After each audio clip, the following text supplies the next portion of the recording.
Assalamualaikum warahmatullahi wabarakatuh. Salam sejahtera bagi kita sekalian. Perkenalkan, nama saya Suwarno.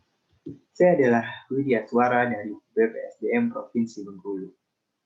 Kali ini, saya ingin berbagi tentang strategi yang saya gunakan untuk mengampu mata pelatihan pelayanan publik digital.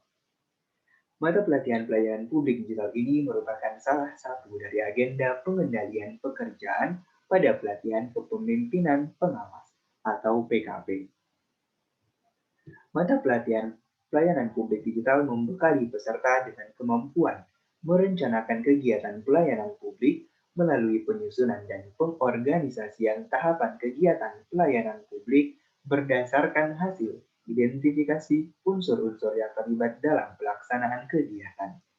Hasil belajarnya, peserta diharapkan mampu menjelaskan konsep dan praktik pelayanan publik digital.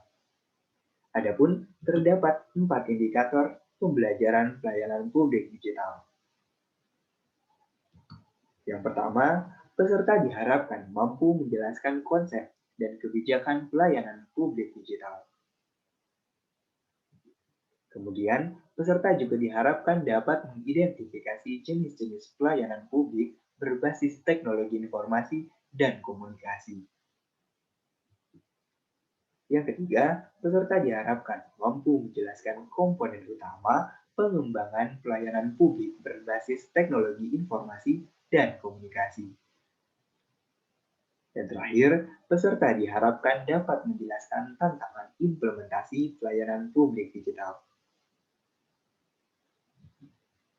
Mari langsung saja kita membahas tentang strategi pembelajaran saya dalam mata pelatihan pelayanan publik digital. Strategi yang pertama, tentu saya akan memulai dengan salam perkenalan. Pada tahap ini, saya akan memperkenalkan diri saya pribadi. Kemudian, saya juga akan meminta para peserta untuk memperkenalkan diri mereka masing-masing. Dengan ini, harapannya adalah pembelajaran ke depan dapat berlangsung lebih menarik dan lebih mudah. Setelah sesi perkenalan berakhir, saya akan menjelaskan mengenai kompetensi yang dibangun dalam PKP. Kemudian, saya akan memulai dengan brainstorming. Pada tahap ini, saya akan menjelaskan konsep dasar dari pelayanan publik digital. Kemudian, saya akan meminta setiap peserta untuk menyampaikan pendapatnya, di mana para peserta dapat menyampaikan pendapat yang positif ataupun pendapat yang negatif.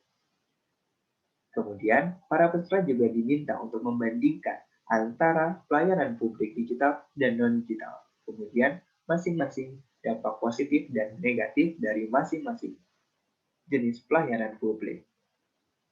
Tentu, saya akan sangat mengapresiasi peserta yang mau menjawab dengan memberi sedikit hadiah.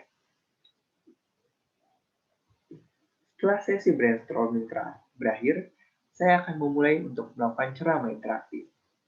Pada ceramah interaktif ini, konsentrasi saya adalah untuk menjelaskan kebijakan pelayanan publik digital yang ada di Indonesia. Dengan begitu, indikator capaian yang kedua telah tercapai. Setelah menjelaskan mengenai kebijakan, kemudian saya akan menampilkan video interaktif yang berisi jenis-jenis pelayanan publik digital.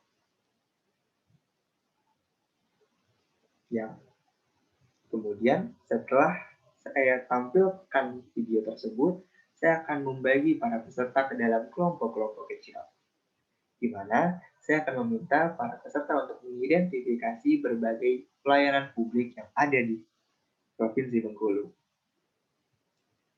Masing-masing kelompok diminta untuk mengidentifikasi mana saja pelayanan publik yang sudah kembangkan pelayanan publik berbasis digital. Kemudian, mereka juga diminta untuk mengidentifikasi jenis pelayanan publik digital tersebut. Masuk ke dalam mana jenis pelayanan publik digital yang telah mereka temukan. Setelah itu, mereka juga diminta untuk mengidentifikasi apakah pelayanan publik digital tersebut sudah sesuai dengan kebijakan pelayanan publik digital. Jika sesi sudah berakhir, para peserta diminta untuk membuat mind map dan juga mempresentasikan hasil diskusinya. Output dari hasil diskusi ini adalah agar para peserta memahami mengenai pelayanan publik digital dan mampu mengetahui pelayanan publik digital secara real dan membaginya ke dalam kelompok-kelompok sesuai dengan jenis-jenis pelayanan publik digital. Dan kemudian peserta juga diminta untuk memahami bagaimana kemudian pelayanan publik digital itu sesuai dengan kebijakan pelayanan publik digital yang sudah ada. Setelah sesi diskusi kelompok berakhir, saya akan meminta para peserta untuk kemudian bermain game. Tujuannya adalah untuk membuat para peserta lebih rileks dalam menjalankan pembelajaran. Games yang kami lakukan adalah games menggunakan menti.com, di mana pada menti.com saya akan memberikan pertanyaan kepada peserta mengenai komponen utama yang mempengaruhi pelayanan publik digital.